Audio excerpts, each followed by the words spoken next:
महाराष्ट्राच्या राजकारणात एकदा पुन्हा इतिहास घडला। तब्बल 20 वर्षांनी वरळीच्या भव्य सभास्थळी राज ठाकरे आणि उद्धव ठाकरे एकत्र आले। ज्या दोन भावांनी दोन वेगळ्या वाटा घेतल्या होत्या त्यांनी पुन्हा एकत्र व्यासपीठावर येतात संपूर्ण सभागृहात जल्लोष सुसायला। दोन्ही बाजूच्या कार्यकर्त्यांना आनंदाची आणि आशेची अश्रू अनावर झाली। कार्यकर्त्यांमध्ये उत्साह ओसांडून वाहत होता।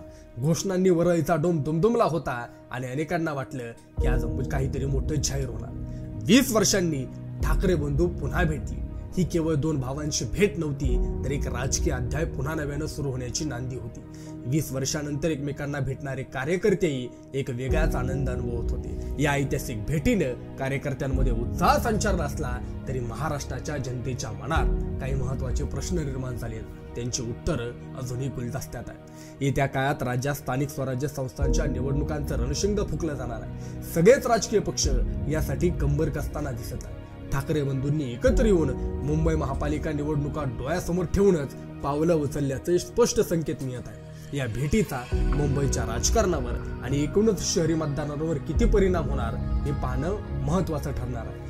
राज आणि उद्धव ठाकरे यांच्या एकत्र येण्यानं एक नवा अध्याय सुरू झाला असला तरी शिवसेनेच्या अर्थात उद्धव बाळासाहेब ठाकरे गट आणि मनसेच्या युतीबद्दलची स्पष्टता मात्र या मेळाव्यातून पुढे आली आहे। उद्धव ठाकरे यांनी एकत्र येण्याबाबत सकारात्मकता दर्शवली असली तरी राज ठाकरे यांनी मात्र सस्पेन्स कायम ठेवला। अनेकांना वाटलं होतं की या मेळाव्यात मुंबई महापालिकेची निवडणूक एकत्र लढवण्याची घोषणा होईल, पण तसं घडलं नाही।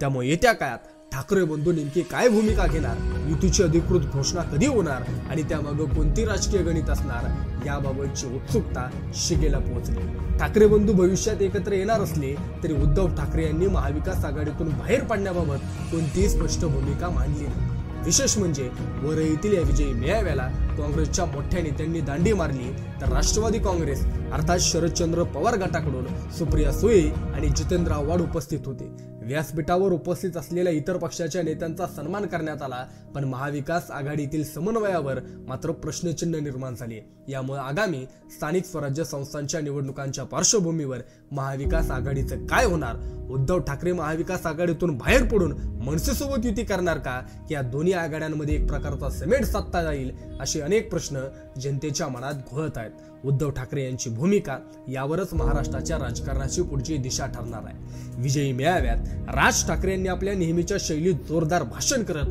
विरोधकांची चांगलीच पिसं काढली। मेळाव्याच्या निमित्तानं दोन्ही भाव एकत्र आले असले तर युतीबाबतची थेट घोषणा त्यांनी टाळली। यावेळी राज ठाकरे यांनी बाळासाहेबांना जे जमलं नाही ते फडणवीसांना जमलं असं म्हणत टोलेबाजी केली। विशेष म्हणजे त्यांनी उपमुख्यमंत्री एकनाथ शिंदे यांच्यावर थेट टीका करणं टाळलं, तर दुसरीकडे एकनाथ शिंदे यांनी राज ठाकरेंवर टीका न करता उद्धव ठाकरेंना लक्ष्य केलं। यामुळे राजकीय वर्तुळात राज ठाकरे यांच्या पुढील भूमिकेबाबत तर्कवितर्क लढवले जात आहे। येत्या काळात राज ठाकरे हे शिंदे फडणवीसांची साथ सोडणार का की भाजपसोबतची त्यांची जवळीक कायम राहणार असा प्रश्न उपस्थित केला जात आहे। त्यांच्या भूमिकेचा महाराष्ट्राच्या राजकारणावर काय परिणाम होईल हे पाहणं महत्त्वाचं ठरणार आहे। मेळाव्यात दोन्ही बाजूंचे कार्यकर्ते एकमेकांना मिठ्या मारताना जुने दिवस आठवताना दिसत होते। जय महाराष्ट्राच्या घोषणा आणि बाळासाहेबांचे फोटो हातात घेऊन गर्दी आनंदात होती, पण या उत्साहाला अजून राजकीय दिशा मिळालेली नाही। मुंबई महापालिकेच्या निवडणुका अवघ्या काही महिन्यांवर आल्या। ठाकरे बंधूंनी जर युती केली तर मुंबईत मोठं राजकीय भूकंप होईल, पण जर त्यांनी वेगवेगळ्या दिशांना वेगवेगळ्या वाटचाल केली तर पुन्हा मतविभाजन होऊन भाजप शिंदेच्या बाजूचा फायदा होऊ शकतो। आजच्या मेळाव्यानं दोन्ही भावांना एकत्र आणलं, कार्यकर्त्यांमध्ये आशा पेरली, पण या 3 प्रश्नांची उत्तरं अजूनही हवीत आहेत। युती होणार का, महाविकास आघाडीतून बाहेर पडणार का, राज ठाकरे शिंदे फडणवीसांपासून लांब जाणार का, यांची उत्तर येत्या काही दिवसात मिळतीलच, पण तोपर्यंत महाराष्ट्राच्या जनतेच्या उत्सुकतेचा ताण मात्र वाढतच जाणार आहे। एकंदरीतच काय तर राज ठाकरे आणि उद्धव ठाकरे यांचं एकत्र येणं हे केवळ भावनिक पुनर्मिलन नव्हतं, तर महाराष्ट्राच्या राजकारणातील एका नव्या पर्वाची सुरुवात होती। या मेळाव्यानं अनेक प्रश्नांची उत्तरं दिली नसली तरी आगामी काळात महाराष्ट्राचं राजकारण कोणत्या दिशेनं जाईल याची उत्सुकता मात्र वाढवली आहे। अशाच प्रकारच्या व्हिडिओ पाहण्यासाठी आपल्या महाराष्ट्र वार्ता चॅनलला सबस्क्राईब करा ही विनंती। धन्यवाद।